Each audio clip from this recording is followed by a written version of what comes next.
Iran का America को सख्त पैगाम। ईरानी सांसद अली नगजाद ने कहा कि ईरान ब्लैक मिरर नहीं है। स्ट्रेट ऑफ हॉर्मुज को बताया रणनीतिक ताकत। कहा कि गरिमा के साथ कूटनीति पर जोर, समझौते से इनकार। ईरान ने अमेरिका पर ज्यादा मांग रखने का आरोप लगाया। कहा कि बातचीत में भरोसे की कमी सबसे बड़ी बाधा है। हॉर्मुज में फंसे जहाजों के लिए यूएन की तैयारी। आईएमओ बना रहे निकासी का प्लान। तनाव कम करने पर ही लागू होगा प्लान। ट्रैफिक सेपरेशन स्कीम के तहत होगा आवागमन। ईरान ओमान रूट का इस्तेमाल भी संभव। तटीय देशों के साथ संपर्क में आईएमओ।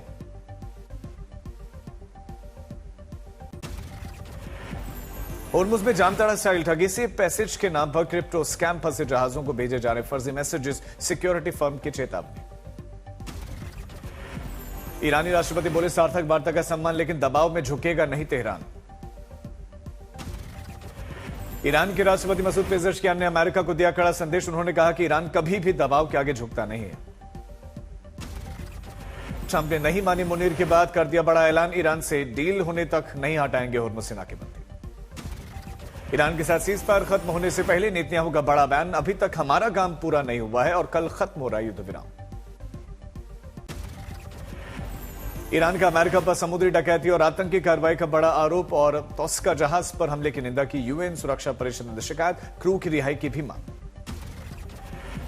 ईरान में इंटरनेट पर सख्त पाबंदियां लगातार जारी। नागरिक भी ऑफलाइन और युद्ध के बीच में सीमित एक्सेस लिस्ट बढ़ाए गए। सरकार का नियंत्रण भी अभी ज्यादा।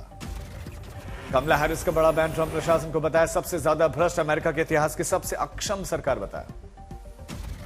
रिपोर्ट में बड़ा दावा किया गया ईरान युद्ध से अमेरिका की वैश्विक पकड़ हुई कमजोर, सहयोगी देश दूर, प्रतिद्वंदी मजबूत। डोनाल्ड ट्रंप के पोस्ट पर यूएस ईरान डील पर बड़ा संकट। संवेदनशील बातचीत पटरी से उतरी, वार्ता पर अनिश्चितता। ईरान के उपदेश मंत्री सईद खतीबजादे ने अमेरिका पर बड़ा बयान दिया। कहा कि अमेरिका के पास में कोई विकल्प नहीं है, उसे अपनी अत्यधिक मांगे छोड़नी होंगी। ईरान के अधिकारों का सम्मान करना होगा। खतीबजादे ने दो टूक कहा कि संकट का एकमात्र समाधान कूटनीति है, युद्ध नहीं है। साथ ही उन्होंने साफ किया कि ईरान अपनी सुरक्षा संप्रभुता से समझौता नहीं करेगा। फ्रांस के राष्ट्रपति इमैनुअल मैक्रों ने अमेरिका और ईरान से तनाव कम करने की अपील की है। हॉर्मुज स्ट्रेट में बढ़ते तनाव के बीच में मैक्रों ने कहा कि मामले को कूटनीति से सुलझाना होगा। सभी पक्षों को शांत ही रहना होगा। पोलैंड के पीएम डोनाल्ड टस्क ने बड़ा बयान दिया कि टकराव का सबसे ज्यादा फायदा रूस को हो रहा है, खासकर बढ़ती तेल कीमतों के चलते। ईयू में इजरायल पर प्रतिबंधों की संभावना पर बड़ा राजनीतिक मंथन। तेज सदस्य देशों के बीच में सहमति बनाने की कोशिशें जारी। विक्टर ऑर्बान के प्रभाव से जुड़े हुए बदलावों के बाद यूरोपीय संघ में इजरायल नीति पर संतुलन बदलने के संकेत हैं। इजरायल के खिलाफ सख्त आर्थिक और कूटनीतिक कदमों को लेकर यूरोपीय संघ में गहन और निर्णायक चर्चा जारी। फ्रीडम ऑफ नेविगेशन पर आईएमओ का बड़ा बयान। कहा कि स्ट्रेट ऑफ हॉर्मुज में नौवहन की स्वतंत्रता का समर्थन करते हैं। समुद्री मार्गों की सुरक्षा पर जोर। आईएमओ प्रमुख ने देशों से शांति और निर्बाध नौवहन बनाए रखने की अपील की। सख्त अमेरिका का रुख उस पर कायम भी है। ईरान से बातचीत पर टकराव। सीज फायर की समय सीमा खत्म होने का खतरा मंडराया। डोनाल्ड ट्रंप का तीखा हमला। आलोचकों को बताया गद्दार। हॉर्मुज के पास ईरानी जहाज जब्ती से वार्ता पर अब संकट। बीजेपी ने आम आदमी पार्टी को बताया नाटक। कंपनी केजरीवाल पर निशाना। झूठ को बार बार बोलकर सच बनाने का आरोप। जज के खिलाफ साजिश का भी आरोप। गेम चेंज की कोशिश का दावा। पहलगाम हमले की बरसी से पहले भारतीय सेना का एक कड़ा संदेश। एक्स पर लिखा पोस्ट। जब मानवता की सीमाएं पार हो जाती हैं तो जवाब निर्णायक होता है, न्याय मिलता है। बिहार के सीएम सम्राट चौधरी का दिल्ली का दौरा। आज पीएम मोदी से मुलाकात संभव और मुख्यमंत्री बनने के बाद पीएम से पहली बार मुलाकात। आज 29 शहरों में प्रेस कॉन्फ्रेंस करेगी कांग्रेस। महिला आरक्षण बिल और परिसीमन पर सरकार को घेरेगी। रक्षा मंत्री राजनाथ सिंह का 3 दिवसीय जर्मनी का दौरा। 6 अत्याधुनिक पनडुब्बियों पर हो सकती है 70,000 करोड़ रुपए की डील। तमिलनाडु में आज प्रचार का अंतिम दिन है। चुनावी सरगर्मी चरम पर। पार्टियां अंतिम दौर में झोंक रही हैं पूरी ताकत। पश्चिम बंगाल में से पहले चरण के चुनाव से पहले प्रचार का अंतिम दिन है। मतदाताओं को लुभाने के लिए चुनावी अभियान तेज। पहले दौर के प्रचार के अंतिम दिन दार्जिलिंग में गरजे गृहमंत्री शाह। बोले कि दीदी के जाने का समय आ गया। 4 मई के बाद बलात्कारी जाएंगे जेल। पश्चिम बर्धमान, पश्चिम मेदिनीपुर और पूर्व मेदिनीपुर में अमित शाह की रैलियां। पहले चरण से पहले बीजेपी का आक्रामक प्रचार।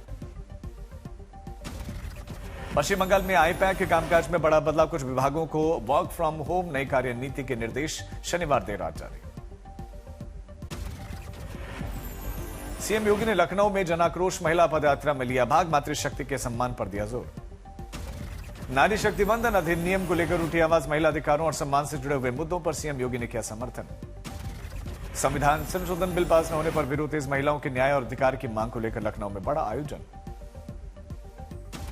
तमिलनाडु की राजनीति में गर्माहट, टीवी के प्रमुख विजय का डीएमके और बीजेपी पर तीखा हमला करते हुए जन विरोधी और विभाजनकारी से ताकत बताया। जनता के प्यार को बताया सबसे बड़ी ताकत, विजय ने जनता से टीवीके के समर्थन में वोट देने की और बदलाव लाने का आह्वान किया। प्रधानमंत्री नरेंद्र मोदी अगले महीने यूरोप के 4 देशों के दौरे पर जाएंगे। 15 से 20 मई के बीच में संभावित यात्रा है, कूटनीतिक हलचलें तेज। नॉर्वे में इंडिया नॉर्डिक समिट में हिस्सा लेंगे पीएम मोदी, नॉर्डिक देशों के साथ सहयोग बढ़ाने पर फोकस। स्वीडन, नीदरलैंड्स और इटली का भी दौरा करेंगे पीएम, यूरोप के साथ रणनीतिक रिश्तों को नई मजबूती देने की तैयारी। इंडिया EU FTA साइन होने के बाद से पीएम मोदी का पहला यूरोप का दौरा, व्यापार और निवेश को लेकर अहम बैठकों की उम्मीद है। 4 देशों के दौरे से भारत यूरोप संबंधों को नया आयाम मिलेगा, कूटनीति, व्यापार और वैश्विक साझेदारी पर रहेगा जोर। चंद्रबाबू नायडू का डीएमके पर तीखा हमला, महिला आरक्षण बिल के विरोध को बताया महिलाओं के साथ बड़ा अन्याय, इंडिया गठबंधन पर दक्षिण के राज्यों को नुकसान पहुंचाने का आरोप। तमिलनाडु में एनडीए के लिए समर्थन की बड़ी अपील, चंद्रबाबू नायडू बोले डबल इंजन सरकार से होगा विकास, पीएम मोदी के समर्थन में जनता से वोट की अपील की। कांग्रेस नीति यूडीएफ का भी आरोप, कोझिकोड में स्ट्रांग रूम खोले जाने पर बड़ा विवाद, इलेक्शन कमीशन का स्पष्टीकरण, ईवीएम ने सिर्फ रिकॉर्ड रूम खोला था। एमके स्टालिन का बड़ा बयान, तमिलनाडु को नुकसान पहुंचाने वालों के लिए मैं खतरनाक, राज्य के हित और लोगों की भलाई को उन्होंने बताया अपनी सबसे बड़ी प्राथमिकता। भारत और जर्मनी के बीच में आखिरी दौर में 90,000 करोड़ की mega defence deal, project 75I के तहत बनाए जाएंगे 6 अत्याधुनिक diesel electric submarine. PM Modi ने सिविल सेना दिवस पर सभी को शुभकामनाएं दी। सिविल दिवस के मौके पर यह शुभकामनाएं, अच्छे शासन और राष्ट्र निर्माण में सिविल सेवकों के योगदान की सराहना की। गृहमंत्री अमित शाह ने सिविल सेवा दिवस पर शुभकामनाएं दी, कहा नागरिकों की सेवा, निष्ठा और ईमानदारी से शासन में अहम भूमिका निभाते हैं।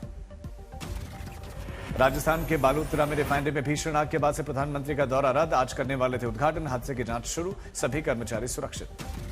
नासिक टीसीएस यौन उत्पीड़न मामले में 2 आरोपियों को 14 दिनों की न्यायिक हिरासत, निदा खान को अंतरिम राहत नहीं, 27 अप्रैल को अग्रिम जमानत पर सुनवाई। हापुड़ में पति की दूसरी शादी से हाई वोल्टेज ड्रामा, पहली पत्नी पुलिस के साथ में पहुंचे, चल रही शादी को रुकवा दिया। कुरुक्षेत्र में एक दंपति ने अपनी 3 साल की बीमार बेटी के जन्मदिन पर उसके साथ खुदकुशी कर ली। रोहतास के कोचास इलाके में पढ़ाई के दबाव के चलते कथित तौर पर 9वीं कक्षा के छात्र ने खुदकुशी कर ली। अमृतसर में पुलिस ने तस्करी के एक बड़े नेटवर्क का भांडाफोड़ किया, 3 गिरफ्तार भी। मुजफ्फरनगर में थाना अध्यक्ष समेत 2 सिपाही रिश्वत लेते हुए पकड़े गए, एसएसपी ने किया सस्पेंड। दाऊद में शादी का खाना खाने के बाद से 200 से ज्यादा लोगों को फूड पॉइजनिंग, 50 से ज्यादा मरीजों का इलाज चल रहा है, 150 से ज्यादा लोग प्राइवेट हॉस्पिटल। संभल में सनसनी छेड़छाड़ के आरोपी युवक का शव पेट से लटका मिला, परिवार वालों का आरोप, युवती के घर वालों ने हत्या करके शव को लटकाया। संभल में भीषण हादसा, कार और बाइक की जबरदस्त टक्कर के बाद कार में लगी आग, ड्राइवर जिंदा जला, बाइक सवार की भी मौत, कई घायल अस्पताल में भर्ती। सहारनपुर में रंगदारी का खुलासा, यूट्यूब पर खबरें चलाकर वसूली किया करता था। सहारनपुर में हैवानियत की हद, नाबालिग से दुष्कर्म करके वीडियो बनाया, ब्लैकमेल कर रहा था, शोषण कर रहा था, आरोपी गिरफ्तार। बस्ती में दरोगा की दबंगई, नाबालिग को बेरहमी से पीटा, वीडियो हुआ वायरल और वीडियो वायरल होने के बाद एक्शन, दरोगा लाइन हाजिर। देवभूमि उत्तराखंड में 4 धाम यात्रा की भव्य रौनक, गौरीकुंड से बाबा केदार धाम के लिए आज निकल रही है पंचमुखी डोली। नरसिंह मंदिर में महोत्सव का शंखनाद, रस्सी के सारे भगवान बद्री विशाल के वाहन गरुड़ जी पधारे। बद्रीनाथ धाम के कपाट खोलने की प्रक्रिया का श्री गणेश वाहन गरुड़ पर सवार होकर अपने धाम की ओर रवाना। 23 अप्रैल को खुलेंगे बद्री विशाल धाम के कपाट, सुबह 6:15 पर शुभ मुहूर्त है।